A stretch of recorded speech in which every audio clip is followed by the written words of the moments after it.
Right here I've got some of the most popular budget golf balls that you can buy.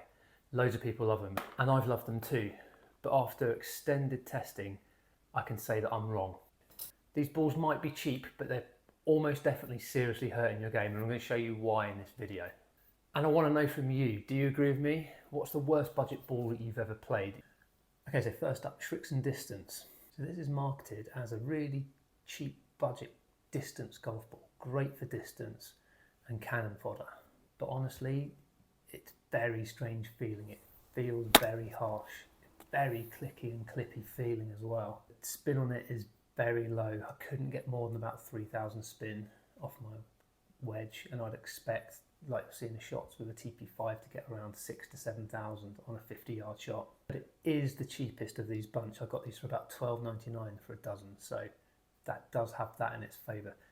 It also holds up probably the best of all three of these balls in terms of durability, so possibly the best of a bad bunch, this one. Let's have a look, see how the Tricks and Distance looks like once it's cut open. Try not to chop my fingers off. Oh, didn't want to go through it. Let's see then. Well, I'm not a fan of the colour. Colour aside, there's quite a few grainy bits in there. Yeah, just a solid standard two-piece ball, isn't it? That's why it doesn't give you very much spin and not a whole lot of feel.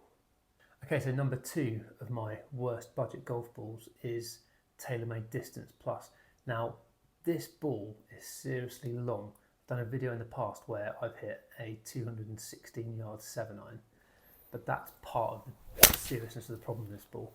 At times you'll get decent spin of a 7-iron. I was seeing sort of around the low 5,000s, but it drops sometimes to under 4,000, and that's when you get those balls that just go miles. Durability is okay, and in terms of feel, it's probably got the middle ground out of these three balls. It feels okay off the putter face, but again off a wedge it doesn't feel great.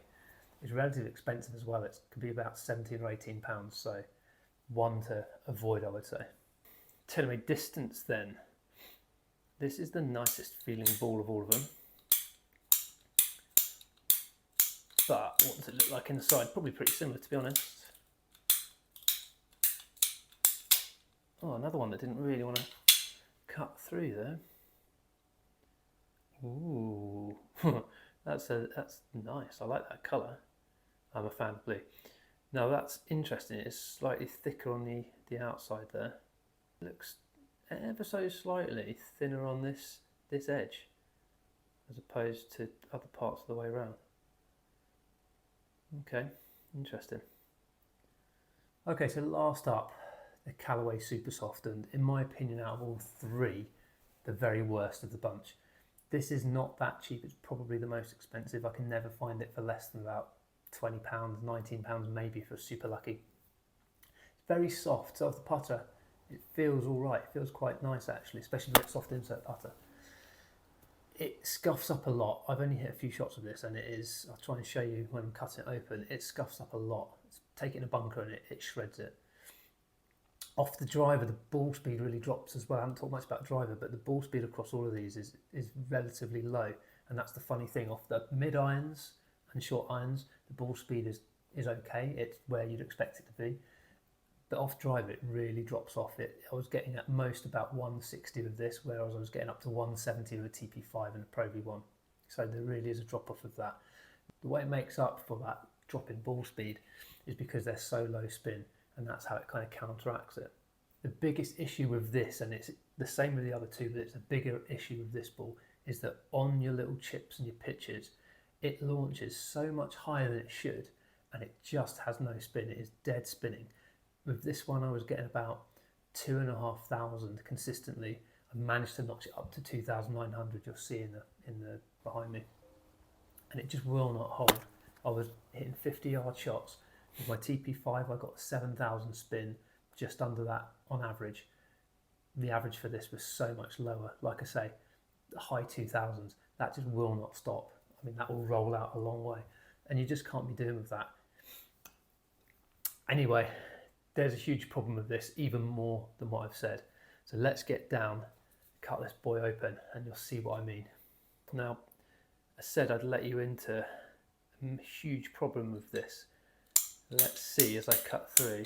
Still softer cutting through, hence the name Super Soft. Let's see if the problem is inside this ball. If it's not, I'll tell you anyway.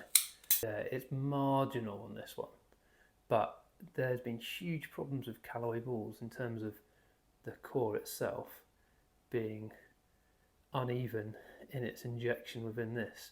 So on some of them you can see it really, really obviously, where it'll be hugely thick on this side and then very thin this side, and on this one it's not too obvious, but I would say that this side is slightly thinner. So just watch out for that. You don't want to have that in a golf ball. So that's my 3 worst budget golf balls. The trouble with all of them is that, yeah, they're cheap to a varying degree, some more so than others. But with the short shots, which is really where you're going to score lower, getting up and down is how everyone, no matter what your ability, is going to shoot lower scores. And it's just so much harder with these. You get such dead spin, you get, not great feel. Distance control becomes a real problem as a result, and it launches so much higher to try and counteract that, but that doesn't necessarily mean it's going to help you. I did say I'd recommend you a good alternative, and that's the Vice Pro Air. These balls are a little bit more expensive. You can buy them in bulk and get them for about, I think I got these for about £22 a box when they're on offer. You get really consistent results with these. You get good spin profile, you get nice feel. I've hit this ball a lot. This is one from my practice bag and the net, and it's a little bit scuffed, but I've hit maybe 200 shots of this, and it looks a hell of a lot better than those balls.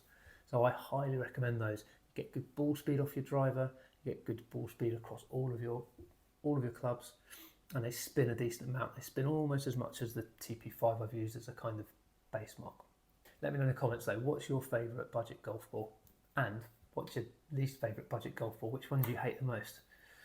As always, don't forget, if you want to help me out and you don't want to miss any of my future honest golf ball reviews, golf tip videos, then hit that subscribe button, and I'll see you in the next one.